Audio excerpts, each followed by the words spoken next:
मनात आले, या दुष्टाचा पापाचा घडा लवकर भरला पाहिजे. याने जास्तीत जास्त पाप केले तर देवाचे काम सोपे होईल. मग नारदांनी कंसाला म्हणाले, असे वेडा काय या देवकीची मुले तुझे शत्रू आणि तू शत्रूच्या जन्माबद्दल पेढे वाटतोस? आश्चर्य आहे. कंसाने म्हटले, नारदा, देवकीचा 8वा मुलगा माझा शत्रू आहे, पहिला नाही.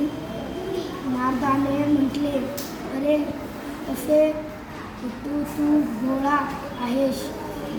देवाचे मला काही सांगू नकोस. ते म्हणालीच, ते मी करतील.